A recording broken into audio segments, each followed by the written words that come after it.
Bom dia, turma. Bom dia.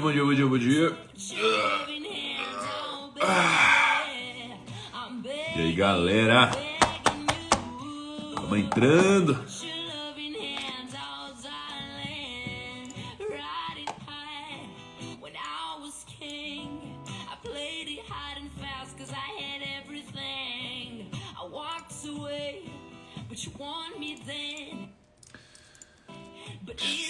Fala, turma.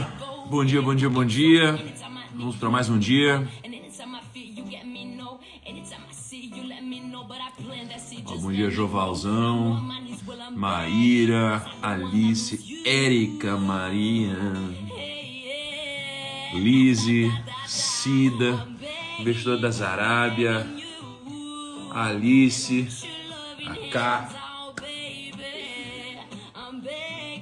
Dani, fala Dani, ó, o Cosmo na área também, Andrew, Eric, Michael, Dani, mamãe, cara, uma galera hoje, hein? Ju, Legado Jovem, Oliver, ó o Fula na área. Vão entrando, daqui a 40 segundinhos começamos, beleza?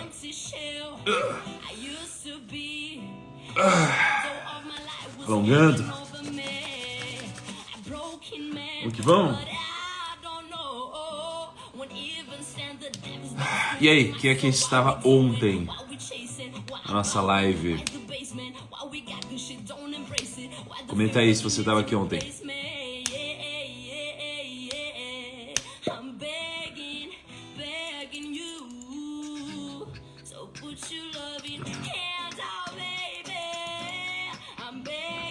Vamos nessa? Partiu! Vamos nessa então. Turma, ontem foi muito forte, pelo menos pra mim, tá? Eu terminei a live com um sentimento bom, né? Senti muita coisa boa durante a live. Os feedbacks ontem foram incríveis. O que vocês me disseram ontem do direct, o que vocês comentaram na foto que a gente postou da frase do dia. Tudo isso foi muito importante para mim, tá? E eu sei que a live de ontem foi muito importante para muitos de vocês. Deu para sentir nas coisas que vocês mandaram para mim, tá? E hoje não vai ser diferente. Hoje eu vou continuar, com uma missão forte de trazer para vocês algo genuíno. De novo, sem envolver isso aqui com qualquer tipo de venda, produto ou qualquer coisa assim, tá? Só para entregar de fato a mensagem, um pouco do que está no meu coração. Ontem eu falei sobre o segredo da liderança, tá? Sob uma ótica bíblica do que eu estudei na jornada de Jesus, certo? A gente falou sobre o sal, né? Então sobre ser o sal no mundo, sobre você ser diferente das pessoas, completamente diferente, né? O que é justo, né? E o que é legal, né? Completamente diferente, você é diferente. Você é muito diferente, o mundo tem um monte de coisa toda estranha, toda errada, e você é diferente, né? A gente falou sobre visão, a gente falou sobre escala, a gente falou sobre discípulos, tá? E hoje a gente vai falar sobre um tema delicado. A gente vai falar sobre um tema delicado, né? E se eu fosse dar um título para a live de hoje, eu diria que eu vou falar sobre o maior inimigo do homem. O maior inimigo do homem. Então, assim, se você quer vencer uma guerra, você precisa saber ao menos quem é o seu inimigo, certo? Você precisa saber quem é o seu inimigo. Se você não sabe quem é o seu inimigo, você não tem ideia, como você vai se preparar, né? Então, você não sabe de onde vem o tiro, se você não sabe em qual território o seu inimigo está jogando, de onde ele vem. E se você não conhece o seu inimigo muito bem, como que você vai combatê-lo? A gente não pode esquecer que na Bíblia tem um momento, e provavelmente amanhã eu vou falar sobre isso, tem um embate entre Jesus e o diabo. Olha que doideira isso aqui. Tem um embate entre Jesus e o diabo. Cara, isso aqui parece um filme, né? É incrível.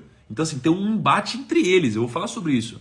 Só que o ponto que eu vou antecipar aqui hoje para vocês é que o diabo, o inimigo, nesse caso, ele conhece demais o inimigo dele. Ele conhece demais. Ele entende, ele sabe a Bíblia de cor. Ele sabe tudo que é delicado para você. né? Então, quando a gente fala de inimigo, a gente precisa saber o que está pegando, a gente precisa saber quem é o nosso inimigo, como que ele joga, como que ele funciona. Então eu vou falar sobre o maior inimigo do homem hoje. O maior inimigo, na minha opinião, aí eu não estou falando sobre uma ótica bíblica, tá? Eu estou falando, na minha opinião, qual o maior inimigo do homem, só que obviamente com embasamento bíblico na resposta, tá? Antes de começar, pessoal, peço para vocês, clica aqui no aviãozinho, vai abrir uma galera, vocês mandam para 10 pessoas que estiverem aqui, aí vocês clicam em enviar, aí vocês enviam essa live para a galera, tá? E aí vocês botam aqui no chat a mãozinha, não vi vocês colocando a mãozinha hoje, e a mãozinha é o nosso símbolo de que você compartilhou essa live com a galera. Lembra? A gente quer ser o sal na terra, então a gente precisa agregar na vida dos outros, por mais que muitas vezes os outros não vão nos dar o crédito. Então, bom, sejam o sal, compartilhem isso daqui de uma forma positiva, beleza? Então vamos lá. Antes de eu entrar no tema de hoje, né, no maior inimigo do homem, quando eu digo homem, é o maior inimigo da mulher também, tá? É o maior, homem como um ser humano, né? Não estou falando como um gênero, estou falando como um ser humano, tá? Eu quero complementar uma única coisa do que eu disse ontem, tá? O que eu quero complementar do que eu disse ontem é o seguinte: a gente falou muito sobre os discípulos, né? A gente falou muito sobre os discípulos. Só que o problema é que tem muita gente aqui na Terra querendo ser mestre de todo mundo. Tem gente querendo ter vários discípulos. Tem gente querendo ser o grande líder. E essas pessoas, muitas vezes, não sempre, muitas vezes, elas nem foram discípulas de ninguém. Então tem muita gente querendo ter 1 bilhão de discípulos e ter como seu mestre homens. Então, como você vai querer pregar a palavra ou qualquer coisa do tipo, falar da palavra ou seguir uma vida um pouco mais regrada, se você só ouve homens e você quer ter discípulos? Ou seja, você quer ser bajulado e você nunca nem seguiu algo de verdade maior, né? Então assim, o que eu vejo é que tem muita gente querendo ser bajulado e muita gente que não tem humildade suficiente para ser discípulo de algo maior, né? Pelo contrário, endeusa homens. Eu não quero que você me endeuse nessa live. Eu não quero que você olhe para mim e fale, nossa, como o Thiago é incrível. Eu não quero que você faça isso. Pelo contrário. Vocês sabem o que eu acho que é incrível, o que eu acho que tem que ser, de fato, estudado e admirado. Eu sou um homem, eu sou um humano, eu sou alguém normal, alguém como qualquer um aqui, com os seus erros, com as suas falhas. Eu sou uma pessoa normal, né? E então não sou eu, vocês não devem me adorar. Não é isso, nunca, certo? Existe algo diferente. A gente tem que ser um eterno discípulo, né, de algo maior, de fato, tá? Então vamos lá, entrando no dia de hoje. Eu vou falar sobre o maior inimigo do homem. E para eu falar sobre o maior inimigo do homem, eu vou contar 2 histórias hoje. Então hoje eu vou contar 2 histórias, eu quero que vocês prestem muita atenção nessas histórias, tá? Imagina que tem uma passagem na Bíblia onde perguntam para Jesus, né? Jesus, por que você ensina através de parábolas? Por que você faz isso? O que é uma parábola, né? Parábola, em um grande resumo, é uma historinha. Parábola é uma historinha, né? E por que Jesus ensina através de parábolas? Porque as parábolas são caminhos para que as pessoas com mais ou menos discernimento possam entender e absorver alguma coisa, tá? Mas, além disso, consigam entender o que tem por trás, né? Então, quando você conta uma historinha para uma criança e você conta a história do lobo mau, a criança ela ouve a história, ela acha divertida a história, fica com medo do lobo mau e ela começa a absorver para a vida dela alguns aprendizados na história do lobo mau. Olha, eu não posso ouvir estranhos, olha, não sei o que lá. Então você vai absorvendo uma série de coisas numa historinha. Agora, se você chegar para uma criança e você começar a falar tecnicamente, ela talvez não absorva. E na nossa vida tem muita gente que não tem tanto discernimento para entender coisas mais complexas. Então eu descobri que muitas pessoas que se dizem pessoas de Cristo e etc, etc, elas não leem a Bíblia, nunca leram a Bíblia. Por quê? Porque é difícil ler a Bíblia. E mais do que isso, é difícil você interpretar as coisas. Então, é por isso que eu gosto de contar histórias aqui, porque isso daqui vira plural. Porque mais pessoas podem absorver o que eu vou falar. Eu vou tirar os comentários aqui e aí já já eu abro de novo. Então eu vou contar uma história que é simples, vocês vão ver que é simples, mas tem muita coisa por trás. Então você tem várias camadas de alguma coisa dentro da Bíblia, né? Pode ser uma camada superficial, pode ser uma camada ultra profunda, depende do seu grau de discernimento. E eu vou tentar fazer um papel de mastigar algumas coisas para vocês, tá? Então vamos lá, hoje eu vou contar a história sobre o filho pródigo, tá? Deixa eu só abrir os comentários. Alguém aqui já ouviu a história do filho pródigo? Eu vou contar duas histórias, tá? A primeira do filho pródigo. Então, qual que é a história do filho pródigo? Tá? E essa é uma das histórias mais simples e fenomenais da Bíblia para mim, né? O filho pródigo é uma história onde você tinha um pai com muitos bens, né? Então você tinha um pai com muitos bens. Eu vou contar essa história do jeito que talvez você nunca tenha ouvido. Tinha um pai que tinha muitos bens, né? Um pai que tem muitos bens, né? Ele tinha dois filhos. Ele tinha um filho mais novo e um filho mais velho. E o filho mais novo, geralmente, é aquele filho mais corajoso, né? Geralmente, o filho mais velho é aquele filho mais exemplo, etc. O filho mais novo, geralmente, é o filho mais doideira, é o filho mais malucão, né? E aí o filho mais maluco, ele estava cansado, ele estava enclausurado, ele não queria mais viver uma vida como a que ele vivia. Ele não queria mais viver uma vida onde ele tinha tantas regras. Ele não queria viver uma vida onde ele tinha que dar satisfação de tudo que ele fazia. Ele não queria viver uma vida onde existia o errado. Olha só. Então vai vendo se você se identifica de alguma forma. A gente não quer ver uma vida com muita regra, não é? É ruim, é chato. Pô, é muita regra. E aí esse filho, ele chegou pro pai e falou o seguinte, falou, pai, eu tô pedindo uma licença poética aqui, que eu não tô dizendo exatamente do jeito que está escrito na Bíblia, eu tô contando essa história do meu jeito. E aí ele chegou pro pai e falou, pai, é o seguinte, não aguento mais, você tem grana, você tem bens, você tem uma herança. Ao invés de você esperar mais tempo para distribuir essa herança, distribui agora, pelo menos a minha parte. Distribui a minha parte agora da herança. E aí, ele olhou e falou, ok, por que não? Toma aqui, filho, metade é seu, aqui ó, a herança é sua. Toma aqui a herança. E o filho, imagina, um filho jovem, uma criança, cheia de grana, da noite pro dia. E a motivação dela de ter a grana era justamente parar de viver uma vida com tanta regra. Então essa foi a motivação, né? Deixa eu tirar os comentários para contar a história. Aí, essa pessoa pegou a grana, imagina a bomba relógio, um jovem que não aguenta mais viver uma vida com tanta regra e com muito dinheiro. O que ele fez? Ele foi para longe. Esse jovem foi para longe. Foi para muito longe. Por que para longe? Porque geralmente uma tendência natural é fugir. A gente quer fugir, não é? Então, o que as pessoas dizem? Ah, se eu ganhar na Mega Sena, eu vou fugir. Se eu ganhar na Mega Sena, eu vou cagar na mesa do meu chefe. Olha o que as pessoas falam. Eu já ouvi isso pra caramba. Se eu ganhar na Mega Sena, eu vou chegar no meu chefe, a gente falar tudo na cara dele. Se eu ganhar na Mega Sena, eu vou embora. Eu não vou dar atenção pra ninguém, eu vou curtir a vida e tal, né? É isso que muitas pessoas têm como motivação. E aí ele pegou essa grana e fugiu, foi para um lugar muito distante. Nesse lugar muito distante, o que ele começou a fazer? Começou a se divertir, né? Começou a se divertir.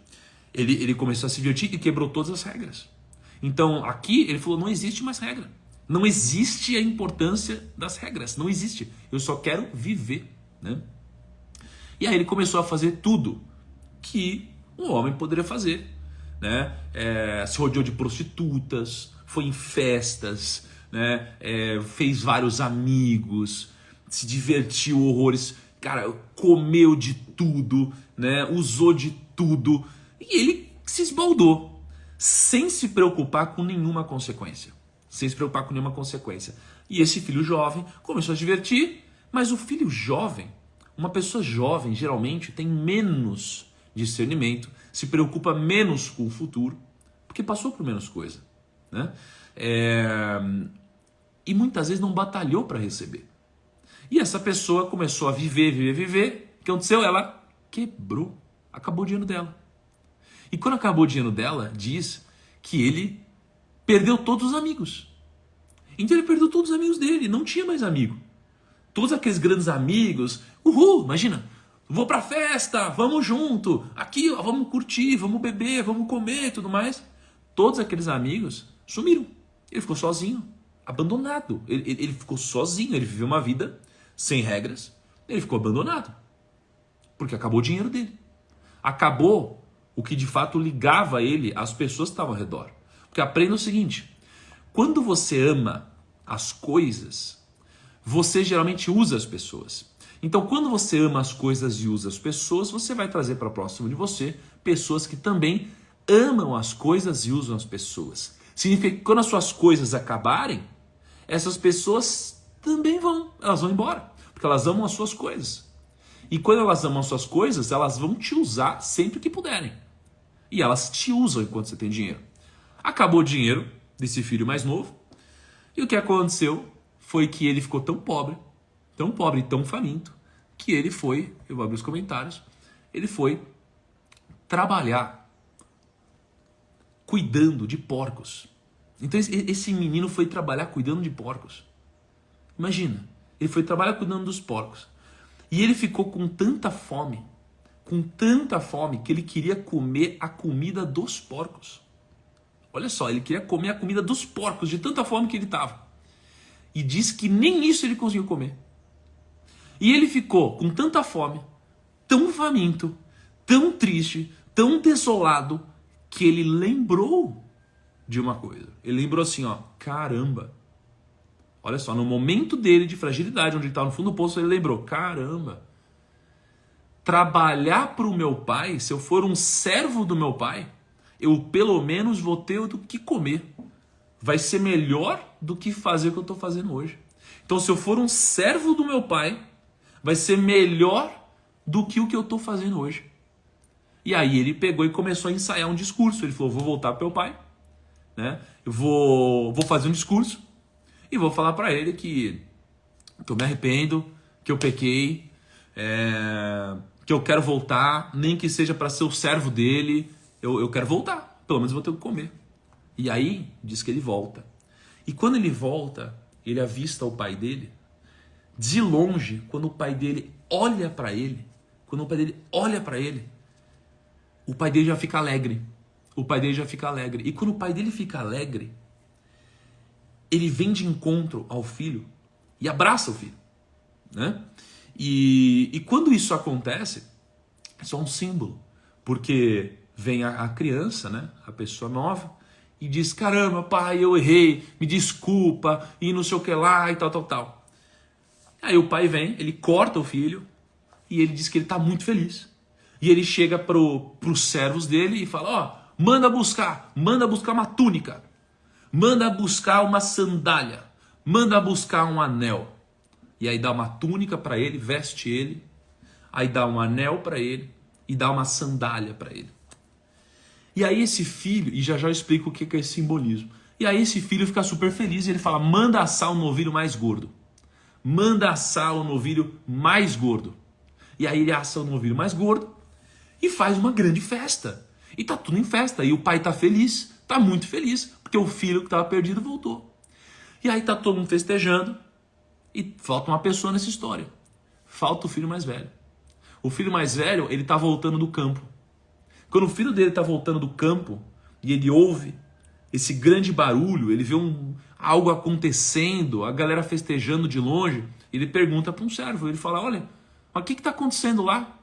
E aí o servo responde, é que o seu irmão mais novo voltou e o seu pai está muito feliz e ele mandou assar o novilho mais gordo e eles estão comemorando uma festa. E aí quando vem o irmão mais velho, ele se recusa a entrar nessa festa. Isso daqui é muito simbólico. Presta atenção, isso daqui é muito simbólico. Por quê? Porque quando o pai está falando com o filho mais velho começa a Fala um monte de coisa. Ele fala assim, ué, mas pai, eu trabalho como um escravo para você há muitos anos. Eu nunca te abandonei. Eu nunca te abandonei, eu tô com você até hoje, eu nunca te abandonei. Eu tô com você. O meu irmão foi embora, gastou seu dinheiro com prostituta, com festa, com tudo isso. E eu tô até hoje com você fazendo tudo. E comigo você não caçou nem um bezerro pequeno. E para esse cara você tá dando um novilho mais gordo. Você tá dando tudo isso e para mim você nunca deu nada. Eu me recuso a entrar nessa festa. Eu me recuso a entrar nessa festa. E essa é basicamente a história do filho pródigo. E é quando você lê isso pela primeira vez, você fica quase que procurando um final, né? Você fala, ué, cadê o final dessa história? Mas é por isso que eu disse que essas parábolas são tão poderosas. Porque quando você ouve uma história dessa pela primeira vez, ela é simples. Mas quando você começa a entender as camadas que existem dentro disso, tem muito aprendizado. Então agora eu vou começar a te dar alguns insights sobre isso, tá? Primeiro insight sobre isso, tá? Quando Jesus está contando essa parábola, então vá anotando aí, ó, primeiro insight. Quando Jesus está ensinando essa parábola para as pessoas, né, ele está dando uma indireta. E lembrando que hoje eu estou falando sobre o maior inimigo do homem para mim, tá? Então Jesus está dando uma indireta. Agora ele está dando uma indireta para quem? Para quem que ele está dando uma indireta? Né? E aí tem uma passagem que diz assim, ó, em Lucas 15:2, ele diz assim, ó, mas os fariseus e os mestres da lei o criticavam Jesus. Este homem recebe pecadores e come com eles. Então, os fariseus aqui são aqueles que são seguidores e praticantes de tudo que é certinho, certo? E os pecadores são aqueles que pecam. Os fariseus fazem tudo certinho, mas no final das contas, eles não são genuinamente seguidores de Cristo. Então, Jesus, quando está contando essa parábola, as pessoas acham que ele está contando para os pecadores, mas na verdade ele está contando para os fariseus. O que são os fariseus? Quando você olha hoje para a igreja, quando você olha hoje para a religião, quando você olha hoje para a espiritualidade, o que acontece? Quantas vezes eu já não vi ou ouvi gente falando, eu sou muito mais bonzinho do que muita gente dentro da igreja. Às vezes não é verdade, às vezes é verdade.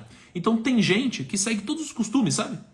Todos os costumes. As pessoas vão e, não, tem que ir domingo lá na missa, não, tem que ir, não sei o que, tem que ler a Bíblia, tem que não sei o que lá. Eu não posso, sei lá, eu preciso casar virgem, eu preciso não sei o que lá. Tem um monte de coisa, né? Um monte de regrinha, né? E aí você tem as pessoas que seguem todos os protocolos, mas no final das contas, essas pessoas, não todas, é óbvio, né? Elas julgam todos os outros. Então, quando eu decidi fazer um desafio sobre Jesus, quem você acha que me atacou? Você acha que quem me atacou foram os pecadores? Ou foram os fariseus? Foram os fariseus. Quem atacou Jesus? Os fariseus, né? Então veja só, as pessoas que se julgam mais certinhas, muitas vezes escondem por detrás disso muita coisa, né? Então veja que isso é muito perigoso. Então Jesus está dando uma indireta para quem? Para os fariseus.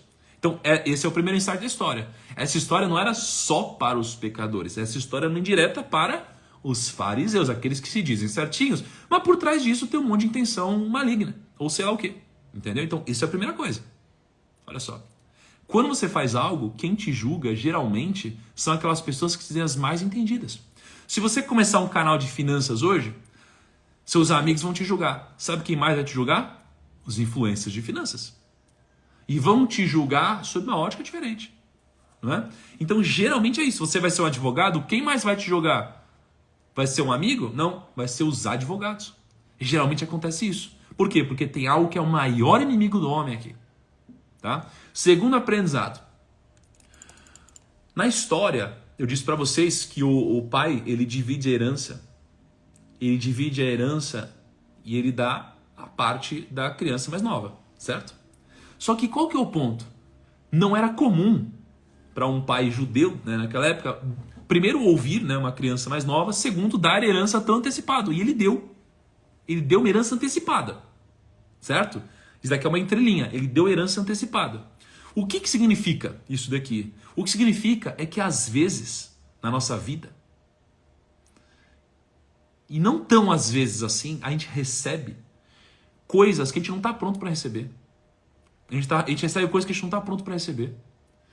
Ou a gente recebe permissão para receber alguma coisa com uma única finalidade. Para que isso daqui nos gere sofrimento e aprendizado valioso. Então muitas vezes a gente recebe coisas, um fardo na nossa vida que a gente não está preparado para receber. A gente recebe, e isso daqui tem uma finalidade. Te fazer aprender alguma coisa. Pode ter certeza. Tem coisas na sua vida que você acha que são injustas. Tem coisas na sua vida que você acha que você não merecia receber. Mas saiba que junto disso vem uma permissão para você aprender algo que ninguém mais aprenderia e você nunca conseguiria aprender se você não tivesse recebido isso antes da hora. Então, às vezes, você carrega uma herança de infância. Às vezes, você recebeu algo pesado demais para carregar. Isso daqui não é algo ruim. Isso é uma bênção. Mas você só vai entender isso depois. Porque tudo tem um tempo para acontecer aqui. Tudo tem um tempo certo. Então esse é o segundo aprendizado. Ele recebeu esse dinheiro antecipado, mesmo sendo comum na época, para quê? Para que ele se ferrasse, sofresse e aprendesse todo esse ciclo. E além de tudo, pudesse ensinar outras pessoas dentro da história. Terceiro insight aqui. O filho, ele quis fugir do que ele vivia, certo? Ele quis fugir. Ele não queria mais viver dentro daquilo, não queria ter aquele excesso de regra. Não queria ter excesso de regra. Não queria ter que dar satisfação para os outros. Quantas vezes você não pensa, não queria ter que dar satisfação para ninguém, pelo amor de Deus. Ficar falando para os outros, tá, quem que acha que é? Não sei o que lá. Quantas vezes isso daqui já não se passou na sua cabeça, ou você já não falou para alguém, ou você não ouviu? Quantas vezes? Então o filho, ele fugiu, certo? Só que o que acontece? Ele fugiu porque ele queria viver em completa liberdade. E a gente confunde. Liberdade não é você viver sem nenhuma regra. Não é isso de vou quebrar todas as regras. Existe um papo desse, né? Em livros e coaches e etc. Não, quebra todas as regras. Não, calma aí. É que existe algo por trás do que eles falam, mas não é bem assim. Se você quebrar todas as regras, já era. Não dá para viver quebrando todas as regras, né? Existe uma diferença. Então, o que aconteceu? Ele foi para outro lugar, fez um monte de cagada. E sabe o que aconteceu? Ele foi pro buraco. Ele chegou no buraco, ele chegou no fundo do poço. E talvez vocês não tenham pego essa, mas quando diz na história que ele foi trabalhar cuidando dos porcos, para os judeus, né? E ele era judeu, né? Essa família era judia. Quando você fala de porcos, os porcos são animais impuros. A maior humilhação para um judeu era trabalhar cuidando dos porcos. Então, olha o simbolismo disso. Esse cara, ele chegou tão no fundo do poço que não só ele cuidava dos porcos, como ele queria comer a comida dos porcos. Olha só esse simbolismo. O que isso aqui significa? Significa que quando você se desvia do seu caminho, para que você possa ter a chance de voltar para o seu caminho, você vai ser testado e você vai ser jogado no fundo do poço, onde para você é a maior humilhação possível. Você vai sofrer pra caramba. Você vai ser jogado para trabalhar junto com os porcos. Na minha vida, quando você olha em retrospectiva, você percebe várias coisas. Então é quase como, então você vai ver o que é bom, então trabalha com os porcos aí. Na minha vida, eu tive uma humilhação pública uma vez, uma humilhação pública que me machucou profundamente. Eu lembro quando eu estava sozinho no hotel, eu recebi a mensagem, né? Eu recebi a mensagem de que iria sair uma notícia minha de que eu tinha quebrado, basicamente, né? E que eu estava devendo dinheiro e etc. E eu perdi um apartamento e não sei o que lá. Isso daqui foi, para mim, uma humilhação pública tão grande, tão tamanha, mas que olhando em retrospectiva eu percebo que eu precisei passar por isso. Por mais que não fosse inteiramente verdade a notícia, eu precisei passar por isso. Então, qual que é a mensagem aqui? Se você se desviar do caminho, ou muitas vezes, para que você tenha algum ganho no futuro, você vai ser jogado no lugar onde mais pega em você, onde mais dói, onde mais te machuca. E você vai precisar passar por isso. Então saiba que isso é temporário. Isso faz parte, tá? Para que você chegue em outro lugar. Quarto insight. O filho pródigo aqui, ele precisou errar muito. Ele precisou errar muito. Chegar no fundo do poço para que ele tenha descoberto outras perspectivas. Então, muitas vezes, você vai ser jogado no fundo do poço. E sabe o que é o pior? Muitas vezes, quando você chega no fundo do poço, para não dizer sempre, você está sozinho. Você está sozinho. Então, você chega tão fundo, tão longe, que muitas vezes você primeiro perde os amigos. Aliás, primeiro você perde as pessoas interessadas em você. Depois você vai perder os seus amigos. Você vai perder todos os seus amigos. Depois você se distancia da sua família. Você se distancia de todo mundo. Esposa, marido, namorada, namorado, família, pai, mãe, irmão, todo mundo. E você fica sozinho, você chega sozinho. Mas quando você chega nesse ponto, existe um grande benefício. O grande benefício é que quando você está no fundo do poço, você enxerga outra perspectiva.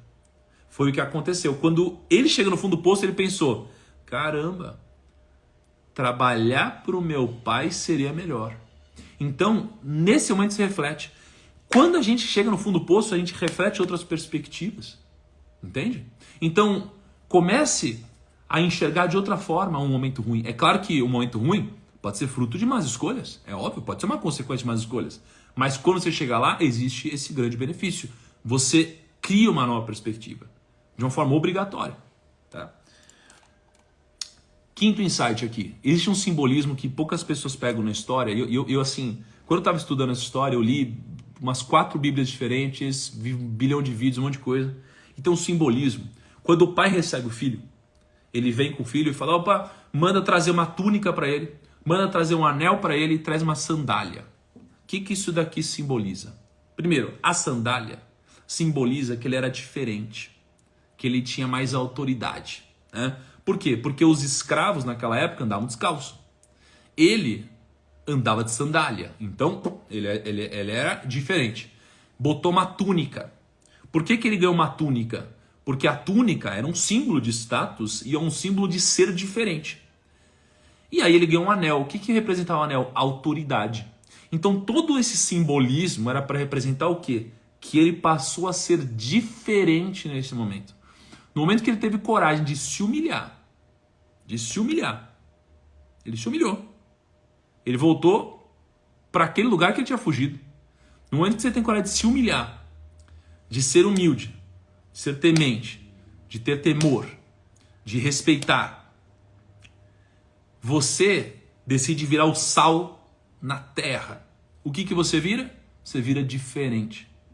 Esse é o simbolismo, você vira diferente. No momento que você está decidido a passar por esse tipo de coisa, vai doer, mas você vira diferente, sacou? Esse é o simbolismo. Ele virou diferente no momento que ele voltou para o pai e ele disse, pai, desculpa, eu pequei. Ele virou diferente. E lembra que eu falei ontem? Vocês são diferentes. Cara, eu não quero me enquadrar no que existe aqui no mundo. O mundo tem várias coisas que para mim não fazem sentido. Certo? Então, cara, eu não quero me enquadrar. Eu sou diferente. Vocês são diferentes? Eu sou diferente. Eu sou muito diferente.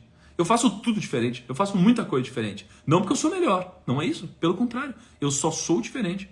Só isso. Tá? E aí a gente começa a entrar no desfecho da história. Né? Qual que é o sexto insight aqui? Ó?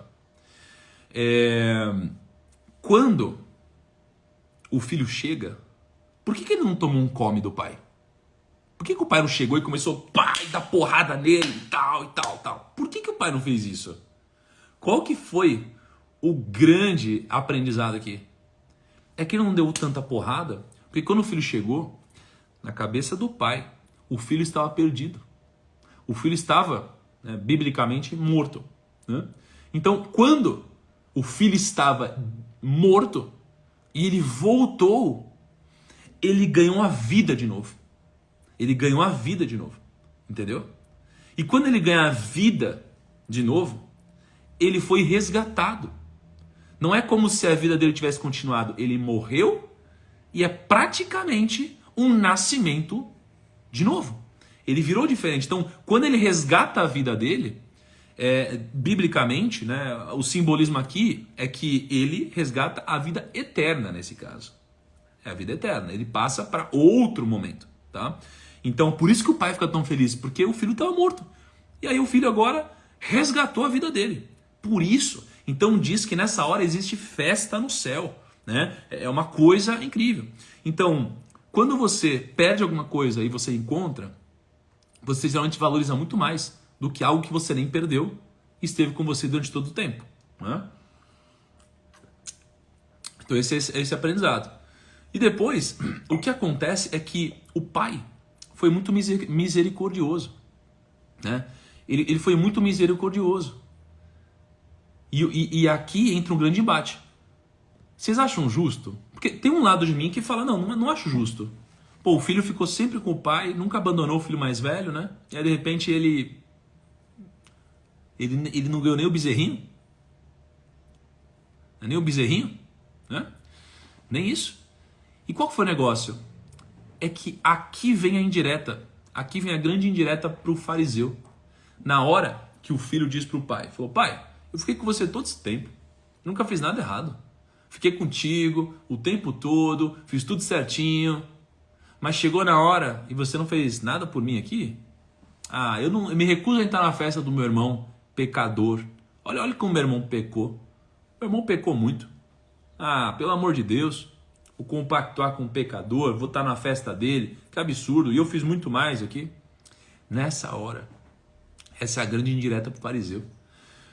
Porque isso daqui mostra exatamente que ele diz, eu fiz tudo certinho, até agora. Sabe o que ele foi? Ele foi um hipócrita.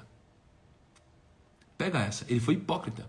Porque ele diz, eu fiz tudo certinho, eu sou um cara tão bom, eu sou um cara tão do bem, eu faço tudo bem aqui, ó, tudo certinho. Mas ele não conseguiu perdoar o irmão. Ele não conseguiu ir na própria festa do irmão que tinha sido salvo. Então ele que se diz tão certinho, não conseguiu perdoar. Ele que se diz tão certinho, pecou. Ele que se diz tão certinho, ele errou. E ele acha que não, ele acha que ele é perfeito. Então aqui vem a indireta para os fariseus, que se dizem perfeitos. Não, mas você não conhece a Bíblia. Não, mas não sei o que lá. Não, mas eu desde quando eu nasci. Não sei o que lá. E a pessoa não consegue perdoar o outro. Então sabe o que é interessante? Para um cristão, é muito importante você divulgar a palavra. É muito importante você divulgar a palavra, porque na concepção de um cristão, você está ajudando outras pessoas a salvarem a sua vida. Outras pessoas a encontrarem a vida eterna, né? Você tem uma série de outras coisas. Então, para um cristão é muito importante isso, certo? Pega isso daqui, ó, só para vocês entenderem o que está acontecendo. Pega isso daqui. Aí eu comecei a falar sobre Jesus, certo? Para um cristão, quando ele olha para isso, o que ele deveria pensar? Que incrível, o Tiago vai nos ajudar, ele vai falar com mais gente. Olha o tamanho do público dele, sei lá o quê. Né? O que aconteceu? Muitos cristãos quiseram me julgar como um pecador. Que estou fazendo algo errado. Não, mas ele não tem direito de falar assim. Não, mas não sei o que lá, não sei o que lá. Olha só. Então o que eles são? Esse caso específico, muitas vezes, alguns são fariseus que estão acreditando que eles são certinhos, justos, perfeitos e não estão conseguindo ficar feliz por algo como isso, né? Então veja como isso daqui é poderoso. Então toma cuidado. Isso não é para quem anda ao seu redor, porque às vezes parece que é uma mensagem, tal pessoa é assim, às vezes é para você que se diz tão certo, que se diz tão perfeito, mas não está conseguindo ver o erro que você está cometendo. Você não está conseguindo ver muitas vezes porque você está cego pela arrogância. Muitas vezes é isso que acontece. Muitas vezes a arrogância te cega. Muitas vezes o ego te cega. Muitas vezes esse tipo de coisa acontece. Então você não consegue abrir mão disso para ficar feliz pelo outro. Tá? Então, assim, esses daqui são alguns dos insights do filho pródigo e eu vou adicionar um último insight do filho pródigo. Tá?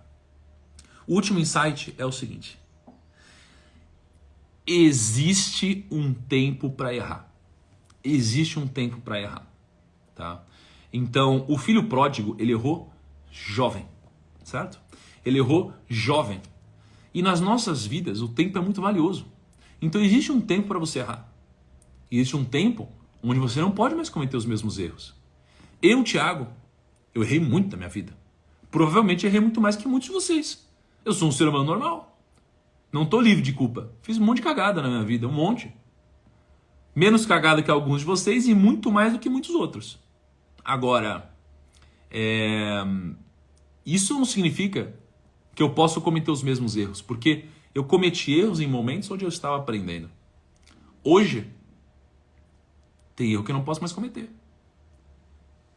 Eu cometi muito erro, mas hoje sou uma pessoa pública. Hoje eu tenho discernimento, hoje eu tenho muito mais conhecimento que eu tinha, hoje eu vivo uma vida sob outras regras, eu vivo outro tipo de... Eu tenho um coração que mudou, aprimorou, evoluiu, sei lá. Eu não posso mais cometer alguns erros. Então, pense sobre a ótica financeira. Tá? Eu errei aos 18 anos, certo? Eu errei aos 18 anos. Eu quebrei aos 18 anos. Então eu peguei lá meus 5 mil reais, investi e eu quebrei.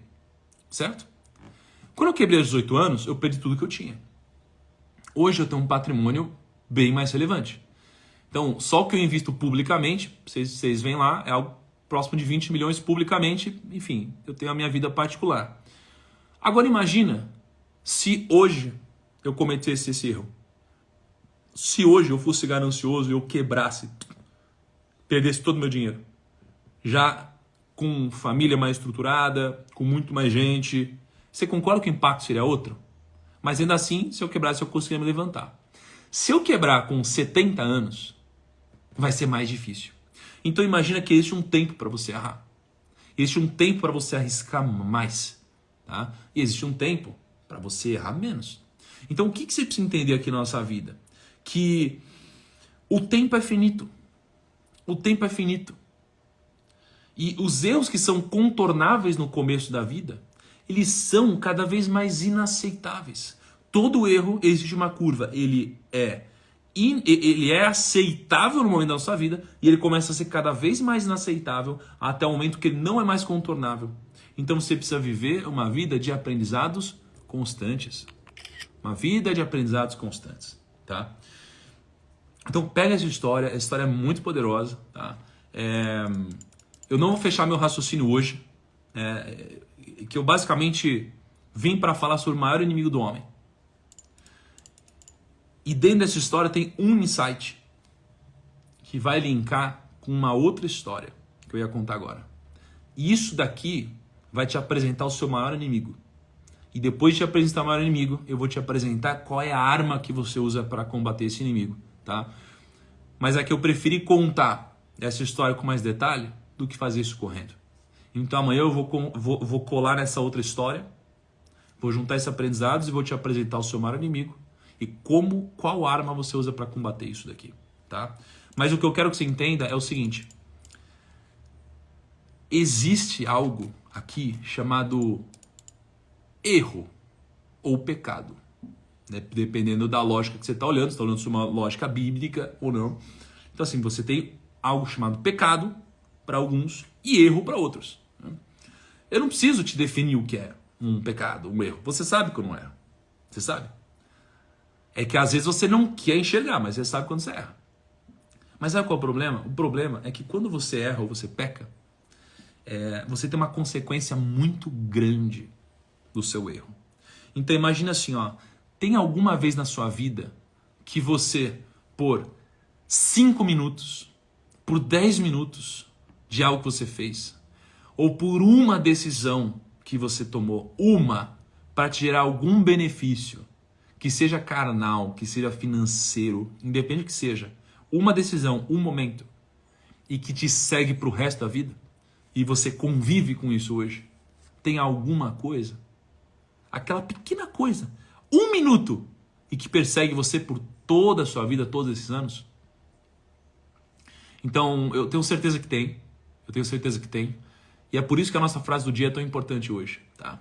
A frase do dia é: a consequência do pecado é pior do que o benefício de pecar. A consequência do pecado é pior do que o benefício de pecar. É pior. Quer comer bem e quer comer um monte de besteira? Vai se divertir. Pode ficar doente. Quer ter uma aventura carnal? Vai ter 5, 10, 15 minutos, 1 hora de prazer? Vai te seguir pro resto da vida. Quer ganhar mais dinheiro? Vai roubar. Isso aqui vai te seguir pro resto da vida. Você pode ser preso, você pode ser morto, várias coisas podem acontecer. Seu nome pode ser manchado. Então, você quer enganar? Você vai enganar algumas vezes. Até que alguém vai te pegar e você tá ferrado. Então, saiba que eu já cometi vários erros, tá? Já cometi vários erros. Eu sou longe de ser perfeito. Na verdade, eu sou muito imperfeito. Tá? Agora, na sua vida, saiba disso. Quando você tiver alguma decisão para tomar, todo erro tem um benefício. Todo erro tem um benefício. Mas saiba que a consequência do pecado é muito pior do que o benefício de pecar. Tá? Amanhã eu continuo, então, o complemento do maior inimigo. Tá? Vou postar a frase do dia agora no feed. Peço para todos vocês que vocês vão lá na frase do dia, bota uma maçãzinha, marca uma pessoa que deveria ter participado hoje e me ajuda a espalhar essa palavra. Chama todo mundo para assistir a live, mas chama. Pô, você fica aqui, não é uma postura passiva assistir a live, tem que ser uma postura ativa. A gente não falou sobre seu sal, seja o sal na vida de alguém. Às vezes alguém poderia ouvir isso daqui hoje e a vida dela poderia mudar, cara. Mudar. E você falou, não quero passar essa vergonha. Não deixe de passar vergonha. Você é diferente. Você é diferente, entende? Você é diferente. Eu sou diferente, você é diferente, a gente é diferente, tá? Turma, 5 e 6, espero vocês amanhã e muito obrigado pelos depoimentos hoje. Quem quiser mandar um depoimento, eu vou ler com muito carinho também. Bota ali nos comentários e me manda no direct, tá bom? Grande abraço, até amanhã, 5 e 6, nos vemos. Tchau!